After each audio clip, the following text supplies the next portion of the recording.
Les États membres, chacun à leur tour, réintroduisent les contrôles aux frontières. On voit des barrières se construire en Europe. On a l'impression que la réponse hongroise à la crise des réfugiés semble l'emporter au sein de l'Union européenne. 6 mois après le début de la crise des réfugiés, effectivement une véritable évolution, voire révolution en Europe.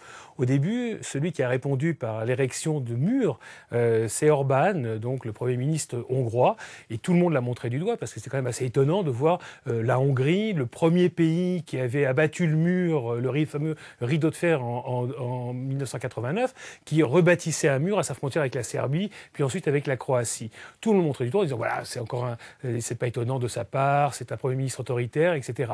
Et en revanche, tout le monde montrait en exemple Angela Merkel, qui très rapidement a ouvert ses frontières en disant écoutez, on ne peut pas laisser ces gens dans des situations humanitaires monstrueuses, à la gare de Budapest, dans les Alpes autrichiennes, etc. Donc j'ouvre mes frontières. Et 6 mois après, en fait, tout le monde a rétabli les contrôles aux frontières, on bâtit des murs à droite à gauche et puis personne n'y trouve rien à redire, on laisse les gens mourir en Méditerranée, car tous les jours il y a des naufrages, des petits énames, tout le monde s'en fiche, et tout le monde se dit qu'au finalement, Orbán a peut-être eu raison avant tout le monde, que c'est le bon modèle, la construction de murs, de miradors, de barrières électrifiées, on ne veut pas de ces musulmans, on les met sous surveillance en Slovaquie ou en Pologne, même la très généreuse Suède se dit débordée et ferme ses frontières.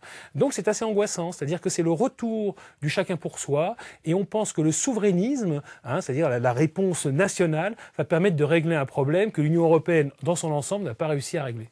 Justement, la Commission européenne essaye de sauvegarder l'espace Schengen dans ce débat, mais on a l'impression que le discours ne passe pas auprès des capitales. Clairement, la Commission européenne, là, va au maximum de ce qu'elle peut faire. Et de ce point de vue-là, on ne peut que saluer l'action de Jean-Claude Juncker. Il tente de sauver l'acquis communautaire. Mais aujourd'hui, dans un premier temps, c'est le chacun pour soi. Parce qu'au fond, vous savez, la France est très contente que le problème soit en Italie. L'Italie, elle est très contente que le problème soit en Grèce. Et ainsi de suite. Donc chacun se renvoie la patate chaude.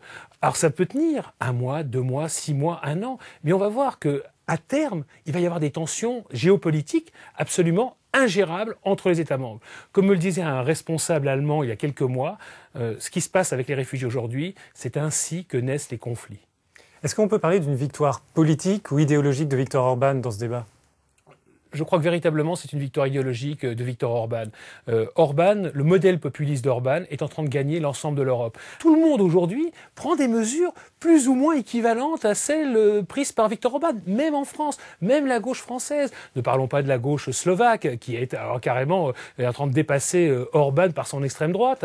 Donc chacun est en train de réduire l'espace de liberté, l'état de droit. Ça rappelle les années 30, ce retour à la frontière nationale, ce retour de l'autorité, cette volonté d'encadrer la démocratie, de limiter la liberté de parole.